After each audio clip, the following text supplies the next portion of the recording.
Di video kali ini kita membahas berita yang sedikit horor ya. Beberapa waktu lalu, tepatnya di tanggal 12 November 2020, hari Kamis malam atau malam Jumat ya. Ada satu kejadian di mana sopir ini merasa mobilnya diketuk oleh seorang gadis, yang mana gadis itu tidak jelas mukanya, tidak kelihatan mukanya, memakai baju putih berambut panjang. Setelah itu sopir ini dibuat tidak sadar sampai-sampai mobil yang ia kemudikan ini masuk ke dalam hutan dan persawahan yang sangat sepi.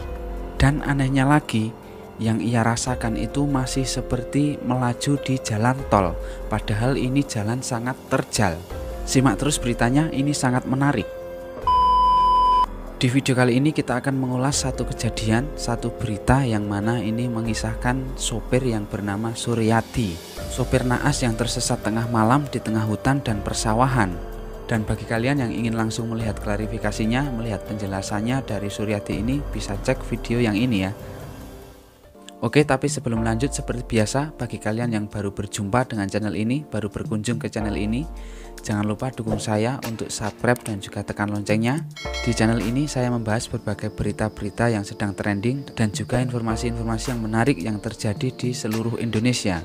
Tentunya kalian jangan sampai ketinggalan di video saya selanjutnya.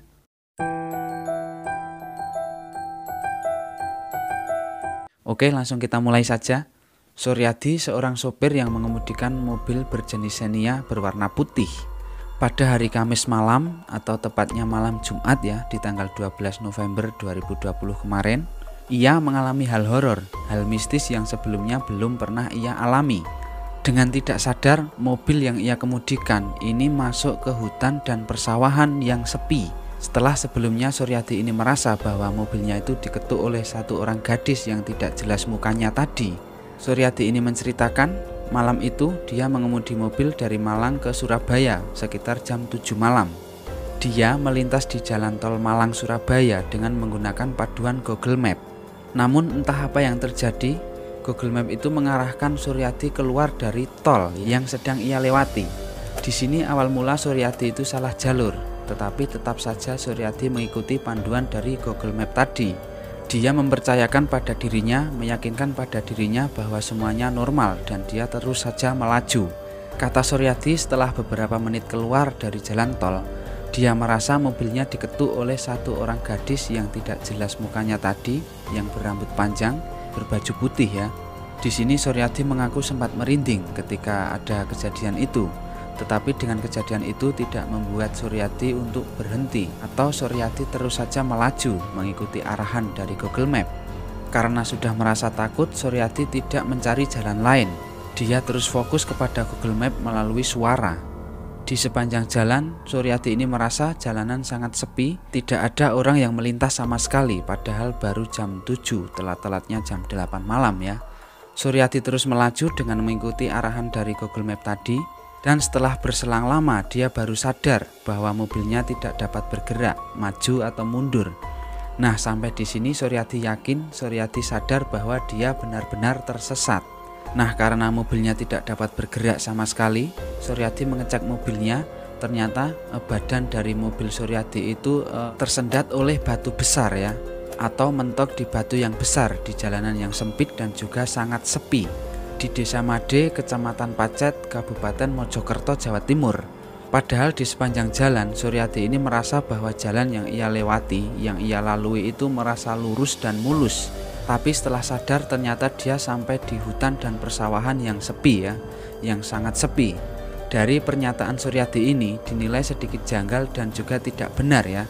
Karena yang sebenarnya akses menuju lokasi tempat Suryati ini tersesat, itu jalanannya sangat terjal, naik, turun, dan juga belok-belok karena Suryati ini tersesat di desa pegunungan. Sementara jika dilihat dari penjelasan Suryati, ini dia merasa jalanannya sangat lurus dan juga mulus. Nah, jika dilihat dari sini sudah kelihatan anehnya. Dan di saat melaju, Suryati juga sempat melihat speedometer. Dia berjalan 80-100 km per jam. Benar-benar seperti di jalan yang bagus ya jika sampai jalan 80-100 km per jam. Suryati langsung shock, kaget, takut, dan lain sebagainya setelah dia sadar bahwa dirinya tersesat di tempat yang sangat sepi ini. Ditambah jarak rumah warga dengan lokasi Suryadi ini tersesat itu sekitar 3 km. Ini cukup jauh, malam-malam dan juga sendiri. Setelah kejadian ini, Suryadi sempat menangis dan sempat meminta pertolongan dari temannya. Dan sampai akhirnya Suryadi ini memberanikan diri mencari pertolongan warga. Sampai di sini Suryadi berhasil selamat dan mobilnya tadi dievakuasi di pagi harinya. Kardono ini adalah salah satu warga di Desa Made ya, di dekat tempat Suryadi ini tersesat. Dia mengungkapkan bahwa dia percaya dengan apa yang dialami Suryadi ini, karena di tempat Suryadi tersesat itu terkenal sangat angker ya. Kata Kardono ini, banyak orang kesasar, banyak orang tersesat di tempat tersebut. Dan di lokasi jalan sempit itu juga warga sekitar sering dijumpai oleh makhluk-makhluk halus dengan berbagai wujud ya, khususnya di waktu maghrib dan juga di tengah malam. Emang bener ya, banyak orang mempercayai bahwa waktu maghrib itu emang sakral ya, panas. Khususnya di tempat saya ya, orang-orang juga mempercayai bahwa waktu maghrib itu emang panas dan juga sakral dengan hal-hal seperti ini. Nah, menurut Kardono ini, tempat itu atau tempat di mana lokasi Suryadi ini tersesat itu menjadi angker lantaran ada sejarah di tahun 2002 silam. Di lokasi tersebut pernah ditemukan beberapa jenazah korban dari banjir dan juga tanah longsor dari wisata air panas di Desa Made tersebut. Oke, jika melihat dari alur kejadian yang dialami Suryadi ini sangat miris ya. Hikmah dan manfaat yang bisa kita ambil dari kejadian ini yaitu salah satunya kita sebagai umat beragama ya. Jangan lupa untuk selalu berdoa sebelum kita bepergian, apalagi bepergian yang cukup jauh ya. Apa yang ingin kalian sampaikan tentang kejadian ini? Silahkan tuliskan komentar kalian. Dan jangan lupa subscribe sebelum kalian tinggalkan video ini. Sampai jumpa dan terima kasih.